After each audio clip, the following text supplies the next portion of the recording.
Before we can talk about what really happens when we die, let me be clear about one thing. This knowledge is not for everyone. It's not for those who want comforting stories or easy promises. It's for those who are willing to face the truth without filters. So if you're still here, do this now. Hit like, and at the end of this video, I want you to leave a comment answering one question. What would you do differently if you weren't afraid to die? Don't skip it. That question matters more than you think. Now imagine living in a world where doubting imposed truths makes you a pariah, where simply thinking differently can cost you everything. Your home, your family, your place among your own people. That world was real. And that's where Baruch Spinoza was born in 1632 in Amsterdam, at a time of rigid dogmas and deep fear. He grew up surrounded by sacred texts, rituals, and religious debates. But very early he realized something unsettling. The answers he was given calmed fear, but they did not explain reality. They demanded obedience, not understanding. At just 23 years old, his own Jewish community excommunicated him for his ideas. Not because he was immoral, but because he refused to stop asking questions. Overnight, he lost his community, his protection, his identity. He could have surrendered, apologized, taken back his words, and returned to safety. But he didn't. Instead, isolated and rejected, he picked up his pen and wrote Ethics, a monumental work that doesn't just talk about God and life, but dares to confront what almost everyone avoids, death. Spinoza was not a confused dreamer lost in fantasies, and he was not a reckless rebel seeking attention. He was a relentless seeker of truth, with a mind sharp enough to cut through illusion like a blade. He rejected the hollow promises of an afterlife and the image of a vengeful God ruling through fear. In their place, he offered a vision that was radical then and still unsettling now. The universe is one infinite substance, a single perfect whole he called God or nature. You, me, the stars, the air you breathe, everything belongs to that same unity. There is no separation, no judge watching from above, and death is not a dark abyss waiting to swallow you. For Spinoza, death is a natural transition, a movement within the eternal order of existence itself. His authority doesn't come from institutions or comfort, it comes from courage. The courage to stand against a world that rejected him and say, here is the truth. Take it, if you dare. And that's why you should keep listening. Because what Spinoza saw centuries ago doesn't just explain death. It has the power to change how you live right now. To understand what really happens when we die, you have to let go of one idea that has been planted in your mind since childhood. The idea of a God watching from above, judging, rewarding, punishing. Baruch Spinoza shattered that image completely. He didn't replace it with another belief. He replaced it with understanding. Spinoza said something that still feels dangerous today. There is only one substance in existence, infinite, eternal, and self-caused, and he called it God or nature. Not God as a person, not a ruler with emotions and grudges, but God as the totality of everything that exists. You are not separate from this reality. I am not separate from it. The stars above you, the air in your lungs, the thoughts passing through your mind, all of it belongs to the same single order. There is no division between the sacred and the ordinary, no higher realm watching this one from a distance. And if there is no separation, then there is no courtroom in the sky, no cosmic judge keeping score of your mistakes. This is where fear begins to collapse. Because the fear of death has always depended on judgment, on the idea that something waits for you on the other side to reward or condemn you. Spinoza removes that foundation entirely. In his vision, the universe is not a moral drama. It is a necessary order, a perfect system that follows its own laws with absolute consistency. Everything that happens, including birth and death, unfolds according to that order. Nothing is wasted. Nothing is arbitrary. And death, the thing you were taught to fear, is not an interruption of life. It is part of the same movement that brought you here in the first place. When you understand this, something subtle but powerful happens inside you. The question stops being, "What will happen to me after I die?" and becomes, "What am I really right now?" Because if you are not a soul temporarily trapped in a body, and not a sinner waiting for judgment, but a mode of nature itself, then death cannot be an enemy. It cannot be an external force attacking you. It is simply nature continuing to do what it has always done: transform, rearrange, and express itself in new ways. This is why Spinoza's idea was so threatening. It didn't just challenge religion, it removed the emotional leverage that fear had over people's lives. And once that fear weakens, control weakens with it. Stay with me, because now that this illusion is gone, we can finally look directly at what death is not, and why that matters more than you realize. Now that you understand what Baruch Spinoza meant by God or nature, we can strip away the biggest lies ever attached to death. Death is not a punishment. It is not a verdict handed down after your final breath. It is not a trapped door opening beneath you into darkness or fire. And it is not a personal story that continues somewhere else with the same face, the same name, the same ego. Spinoza was ruthless about this, because he knew that most fear does not come from death itself, but from the stories we tell ourselves about it. We were taught to imagine death as loss, as disappearance, as something being taken from us. But that idea only makes sense if you believe you are a separate thing standing outside of nature. Spinoza destroys that assumption. In his view, nothing that exists is ever outside the order of nature, and nothing that belongs to nature is ever truly lost. What we call death is not a collapse into nothingness. It is the end of a particular arrangement. The body dissolves, yeah. But dissolution is not annihilation. It is transformation. Just like a wave does not vanish when it reaches the shore, and a leaf does not cease to exist when it falls from the tree. It simply changes form and returns to the larger process that made it possible in the first place. The terrifying image of a black void after death is not an intuition. It is a projection of the ego, the part of you that desperately wants to remain intact, permanent, separate.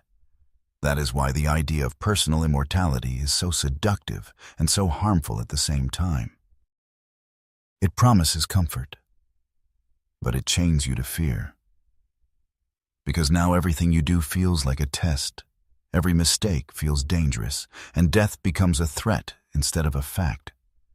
Spinoza refuses to lie to you. He does not tell you that your personality survives untouched, and he does not need to, because that promise was never the cure for fear. In fact, it was the source of it. When you stop demanding that death preserve your identity, when you stop asking it to confirm your importance, the fear begins to loosen its grip. Death stops looking like a thief and starts looking like what it really is: a natural transition within a system that has never needed to destroy anything to continue. And once this illusion falls away, you are ready to face the real question, the one that actually generates fear, not death itself, but the idea of me. This is where Baruch Spinoza takes you to the place most people never dare to go, not with superstition, not with comfort stories, but with clarity. When we die, nothing magical happens, and nothing catastrophic happens either. There is no sudden leap into a foreign realm, and no collapse into a cold, empty void. What happens is far simpler and far more unsettling to the ego. The body returns to nature, and the individual form dissolves back into the whole. Spinoza asks you to look at this without blinking. Your body, this structure that carried you through life, follows the same laws as everything else in the universe. It breaks down, it transforms, it feeds other forms of life. This is not loss. It is return. And the part of you that fears disappearing, the voice that whispers, "I will be gone," that voice is not your essence. It is your attachment. Think of a leaf falling in autumn. It does not vanish into nothing. It touches the ground, decomposes, and becomes nourishment for new life. Or think of a river flowing into the sea. The river does not die when it reaches the ocean. It becomes part of something larger than itself. Spinoza uses no poetry to hide the truth, yet the truth itself carries beauty. You are a temporary expression of an eternal process. Your form ends, but the substance that made you possible does not. This is why he insists that death is not a loss, but a transformation. What truly terrifies us is not the end of the body, but the end of the idea of me as something separate and permanent. But that idea was never real to begin with. You were never an island. You were always a wave. And when the wave returns to the ocean, nothing is destroyed. It simply changes how it exists. Once you see this, once you really let it sink in, death stops looking like an enemy waiting for you in the dark and starts revealing itself as a natural movement you have been part of all along.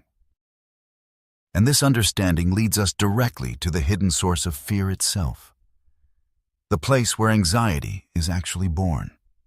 If death itself is not the enemy, then the real question becomes this: where does the fear actually come from? Baruch Spinoza was brutally honest about this, and his answer is uncomfortable because it points straight back at us. Fear is born from attachment, from clinging to the idea of a separate self, a fragile I that wants to remain fixed, protected, and permanent in a universe that is constantly changing. We imagine ourselves as isolated beings, standing apart from nature, and from that illusion comes anxiety. The mind creates dark images of disappearance, of nothingness, of being erased. But those images are not insights. They are inventions of the ego fighting to survive. Spinoza explains that fear is a passive emotion, an affect that takes control of you when you do not understand what is happening. It makes you feel small, powerless, as if some external force holds your fate in its hands. That is why the fear of death tightens your chest at night, steals your sleep, and quietly influences how cautiously you live. It is not because death is violent, but because ignorance is. When you don't understand your place in the order of nature, your imagination fills the gap with terror. But Spinoza does not leave you trapped there. He shows that the moment understanding enters, fear begins to dissolve. When you realize that you are not an isolated self facing extinction, but a mode of an infinite substance undergoing transformation, the emotional grip weakens. The fear loses its authority. This does not mean you stop caring about life or pretend loss doesn't hurt.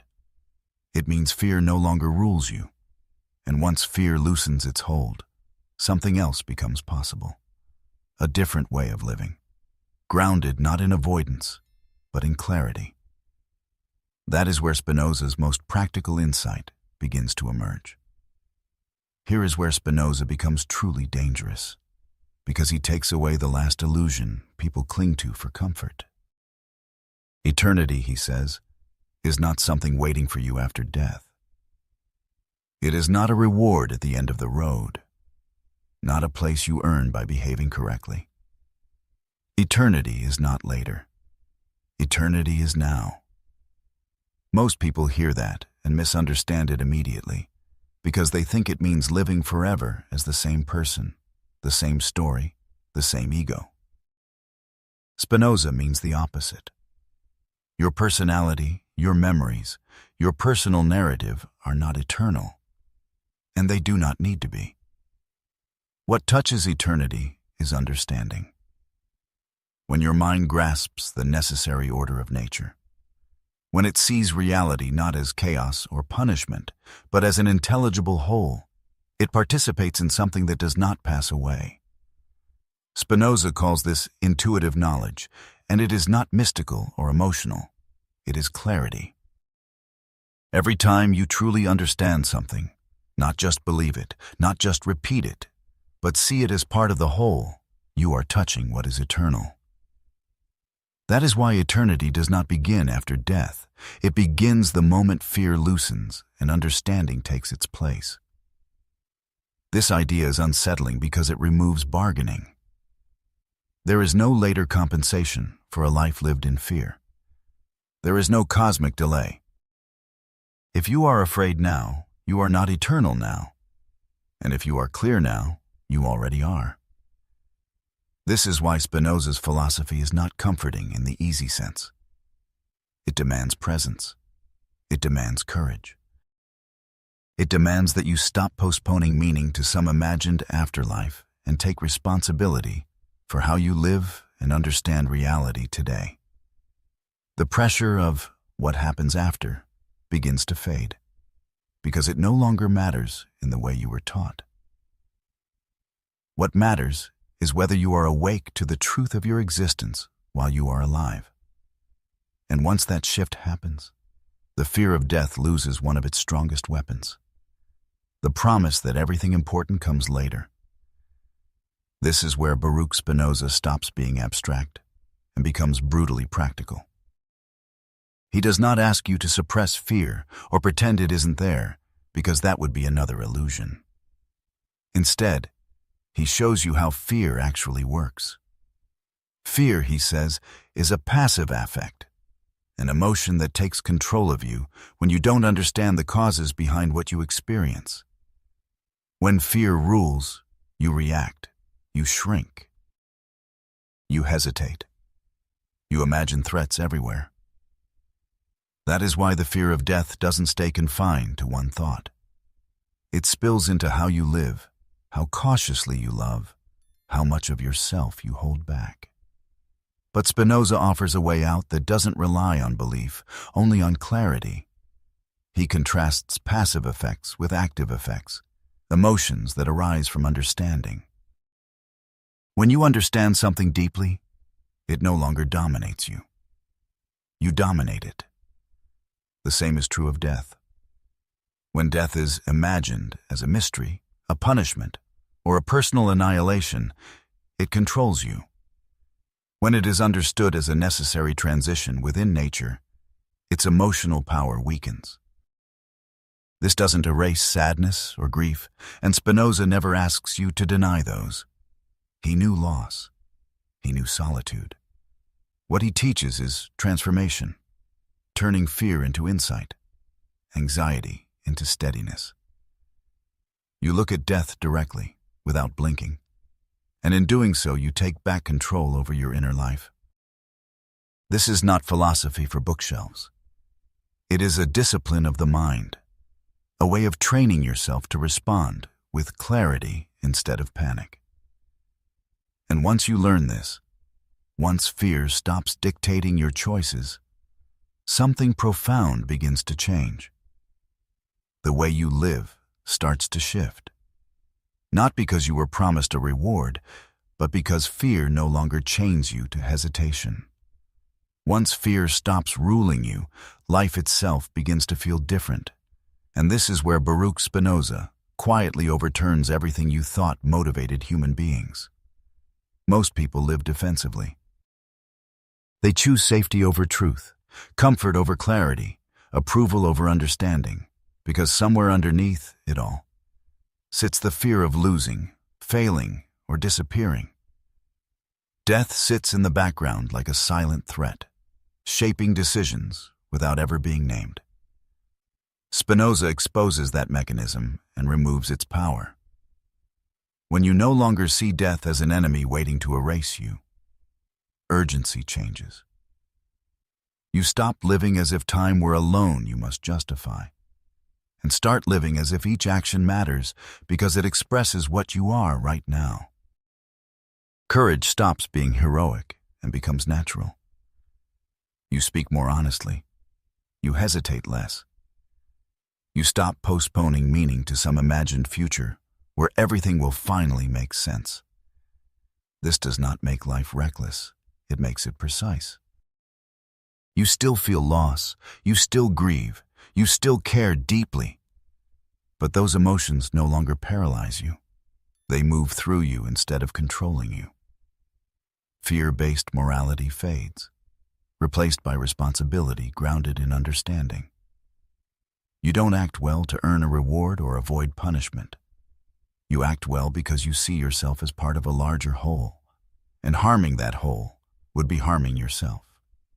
This is the quiet revolution Spinoza offers. A life driven not by dread of the end, but by clarity about your place in the order of nature. And once you taste that clarity, even briefly, it becomes impossible to return to a life ruled by fear.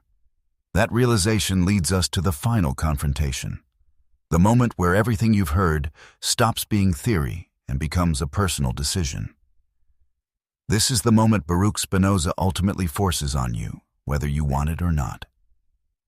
If death is not the catastrophe you were taught to fear, then something uncomfortable comes into focus. How much of your life has been shaped by that fear without you realizing it? Think about it honestly.